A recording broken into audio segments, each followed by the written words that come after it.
Visiones y revelaciones completas de Ana Catalina Emmerich. El Relicario de Filotea les presenta el episodio 47. Continúa la presentación del niño en el templo. Simeón quedaba con María ante el altar de las ofrendas. El sacerdote detrás del altar tomó al niño Jesús, lo alzó en el aire presentándolo hacia diversos lados del templo, y oró largo tiempo.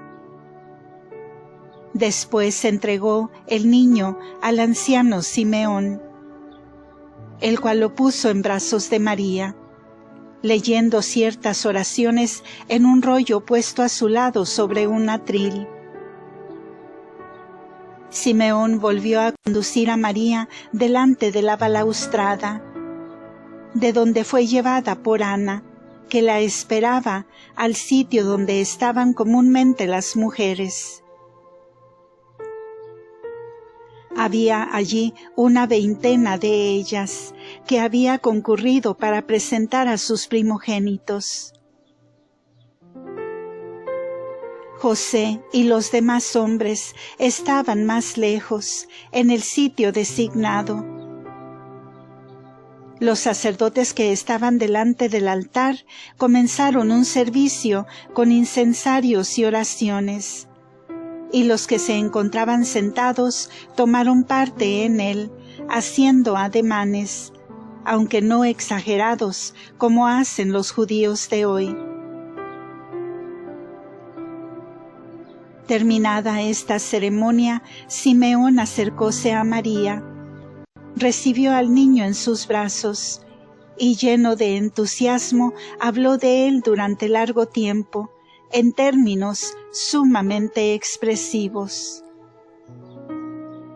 Agradeció a Dios el haber cumplido su promesa y, entre otras cosas, dijo: Ahora, Señor, puedes dejar morir a tu siervo en paz, según tu promesa, porque mis ojos han visto tu salud, que has preparado a la faz de todos los pueblos, como luz que iluminará a las gentes, y gloria de tu pueblo Israel.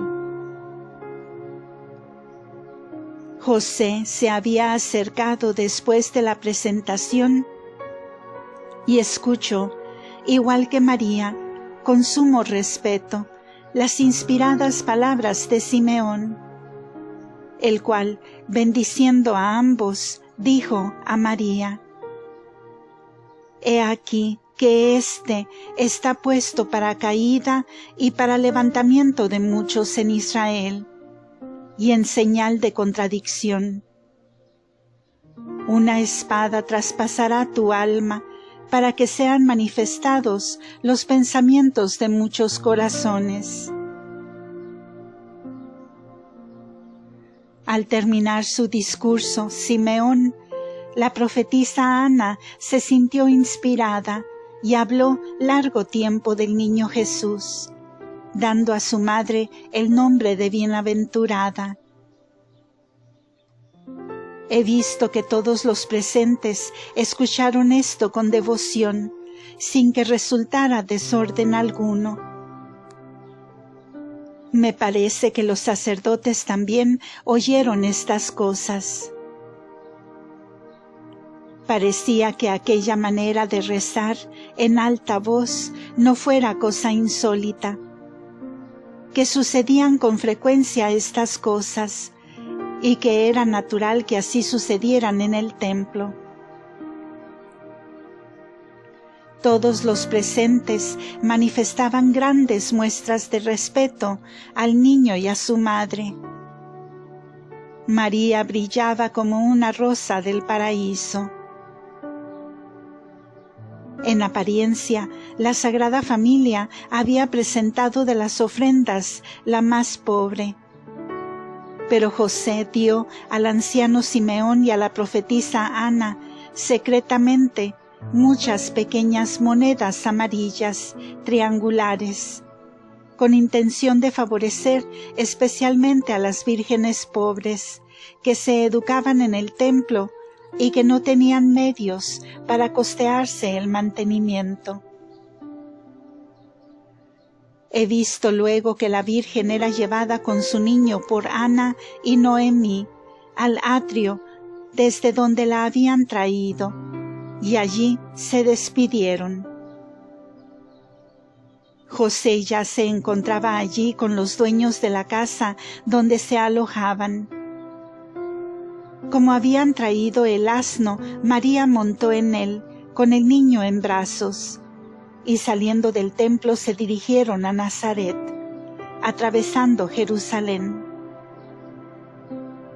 No pude ver la ceremonia de la presentación de los demás niños en el día de hoy, pero tengo la impresión de que todos ellos recibieron gracias particulares y que muchos fueron de aquellos niños inocentes degollados por orden de Herodes.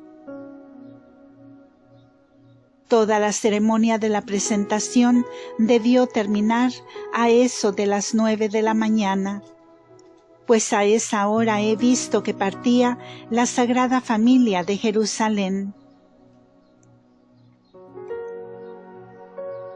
Llegaron ese día hasta Bethorón y pasaron la noche en la casa que había sido el último albergue de María, cuando fue llevada al templo 13 años antes.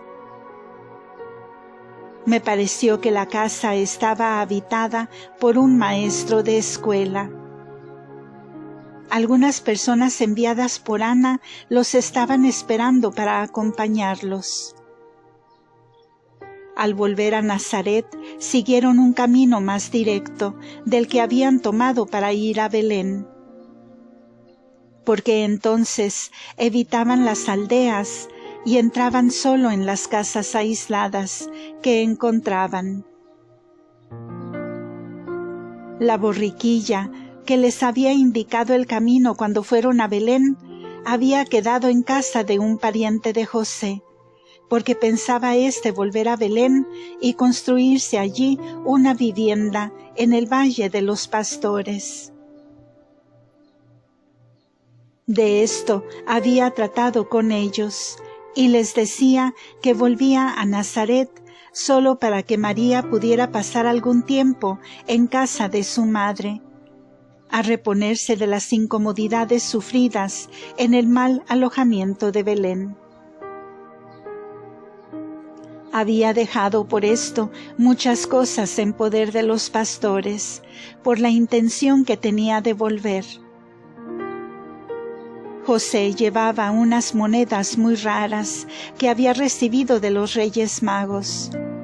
En una especie de bolsillo interior de su ropa, tenía cierta cantidad de hojitas de metal amarillo, muy delgadas, brillantes y dobladas unas sobre otras, de forma cuadrada, con las puntas redondeadas que tenían un grabado encima. En cambio, he visto que las monedas recibidas por Judas en pago de su traición eran de forma de lengua. En estos días pude ver de nuevo a los reyes reunidos más allá de un río, donde se detuvieron el día entero consagrado a la celebración de una de sus fiestas. Había allí un caserón grande, rodeado de casas más pequeñas. Al principio viajaron muy rápidamente, pero desde que se detuvieron en aquel sitio, su marcha era más lenta. Yo veía a un joven resplandeciente que iba delante del cortejo y a veces hablaba con ellos.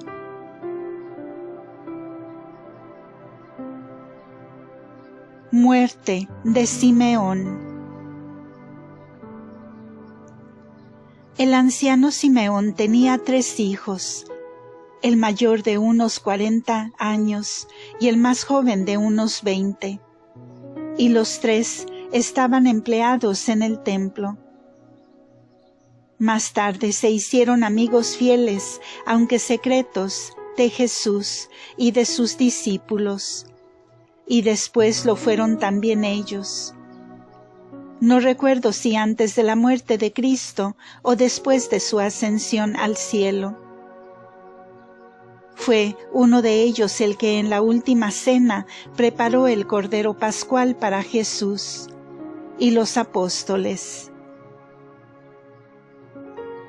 En los primeros tiempos de la persecución, después de la ascensión, hicieron grandes servicios a los amigos de Jesús.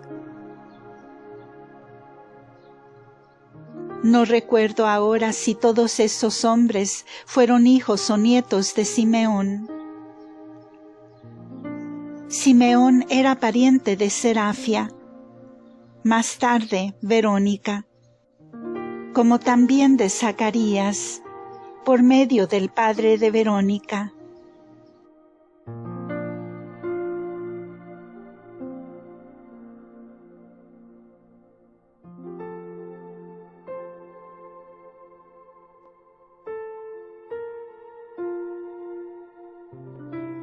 Este anciano, luego de haber profetizado en la presentación de Jesús en el templo, al volver a su casa, cayó enfermo casi de inmediato. Y a pesar de su enfermedad, manifestaba gran alegría en las conversaciones con su mujer y sus hijos. Esta noche vi que era hoy cuando debía morir, y solo recuerdo lo siguiente. Desde su lecho de muerte, Simeón dirigió palabras conmovedoras a su mujer y a sus hijos, hablándoles de la salvación que había llegado para Israel, de lo que había anunciado el ángel. Todo esto en términos entusiastas, elocuentes y jubilosos. Después de esto, lo vi morir plácidamente. La familia lo lloró en silencio, y alrededor de él he visto muchos sacerdotes y judíos orando. Su cadáver fue llevado enseguida a otra sala. Allí lo pusieron sobre una tabla agujereada, y lo lavaron bajo una colcha con esponjas, de modo que no lo veían desnudo. El agua corría a través de los orificios de la tabla hasta una fuente de cobre que estaba debajo. Después pusieron sobre el cuerpo grandes hojas verdes, alrededor hermosos ramos de hierbas, y lo amortajaron en un lienzo grande, envolviéndolo luego con una tela en forma de tira larga, como se fajaría a un niño.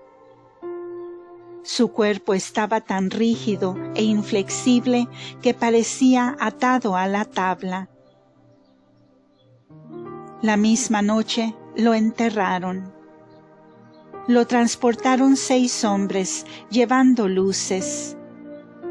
El cuerpo estaba colocado sobre una tabla con la forma del cuerpo y un borde algo levantado en los 4 costados. Así, envuelto y descubierto, pusieron el cuerpo sobre la tabla. He visto que los que lo llevaban y los que acompañaban iban más deprisa de lo que suele hacerse en nuestros días. Lo sepultaron en la tumba de una colina no distante del templo.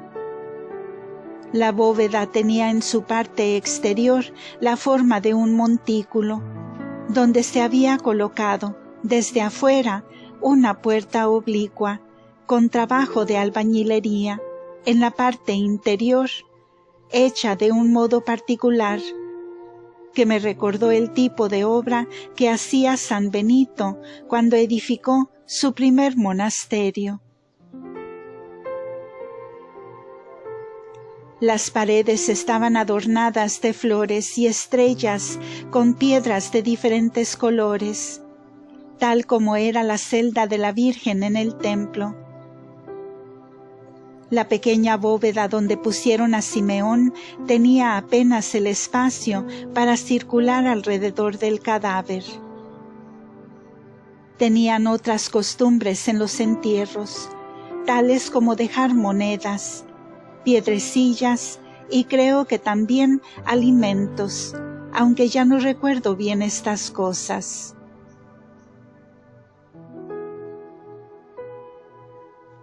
Visión de la purificación de María.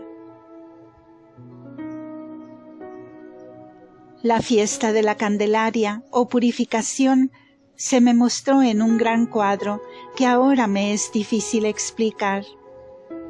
Vi esta fiesta en una iglesia diáfana suspendida sobre la tierra, que representa la Iglesia Católica en general, y que veo cuando debo contemplar no una iglesia en particular, sino la iglesia como tal. Estaba llena de ángeles que rodeaban a la Santísima Trinidad. Así como yo debía ver a la segunda persona de la Trinidad en el niño Jesús, presentado y rescatado en el templo, a pesar de hallarse presente en la Santísima Trinidad. Así me parecía que el niño Jesús se hallaba junto a mí y me consolaba en mis dolores, mientras yo veía a la augusta Trinidad. Visión del 3 de febrero. Estaba, pues, cerca de mí el Verbo encarnado, y parecía que el niño Jesús estaba unido a la Santísima Trinidad, mediante una vía luminosa. No dejaba de estar allá, aunque estuviera a mi lado, y no dejaba de estar junto a mí, aunque estuviera en la Trinidad. En el momento en que sentí fuertemente la presencia del niño Jesús junto a mí, vi la figura de la Santísima Trinidad, en otra forma que cuando ella me es presentada solamente como imagen de la divinidad. En esto apareció un altar en medio de la iglesia.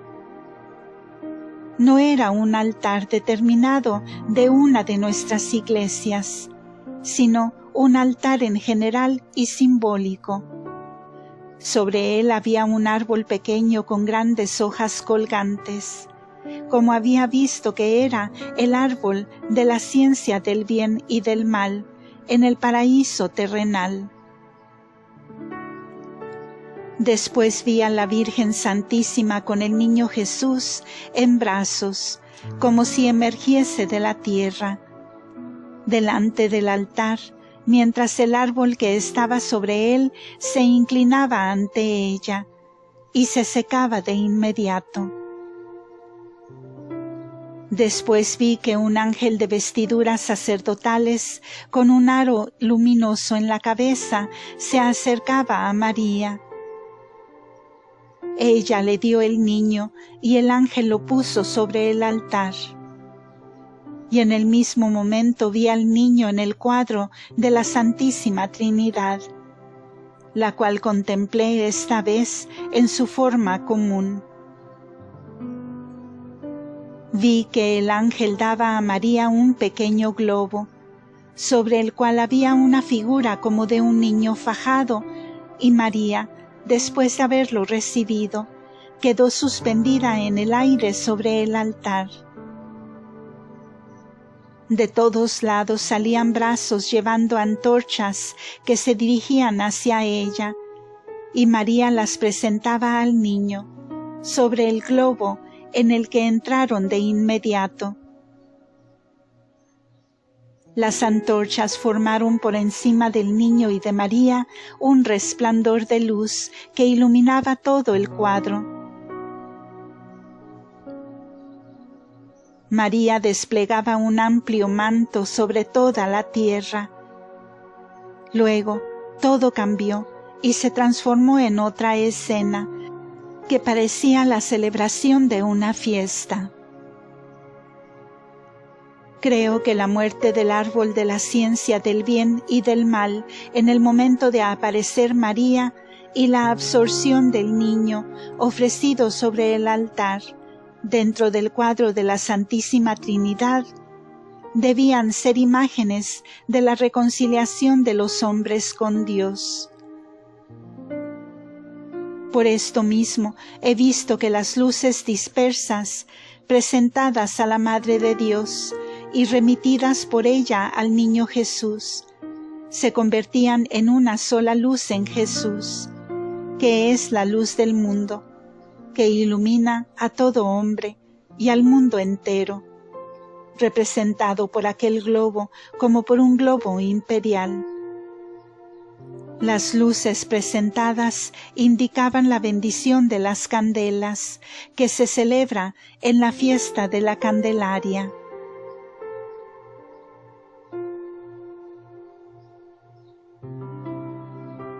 La Sagrada Familia llega a casa de Santa Ana. Esta noche vi que la Sagrada Familia había llegado a la casa de Ana, a media legua de Nazaret, hacia el valle de Zabulón. Tuvo lugar allí una fiestecita familiar, como aquella celebrada cuando partió María para el templo. Estaba María de Elí, la hija mayor de Ana. Habían quitado la carga al asno porque pensaban quedarse algún tiempo. Todos recibieron al niño Jesús con alegría, con una alegría tranquila, interior. No había nada de apasionado en todas estas personas. Estuvieron presentes algunos sacerdotes de edad y hubo una fiestecita con una comida. Las mujeres comían separadas de los hombres.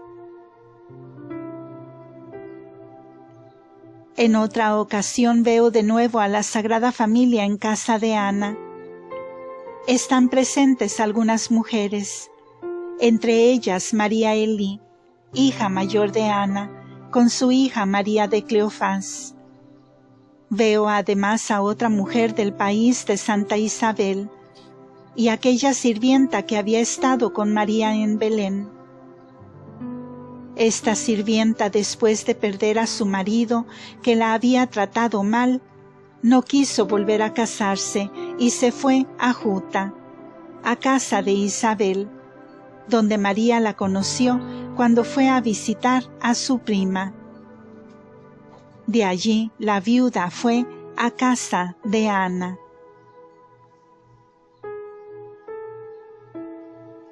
Fin de este episodio. Continuará en el siguiente audio. Gracias por escuchar.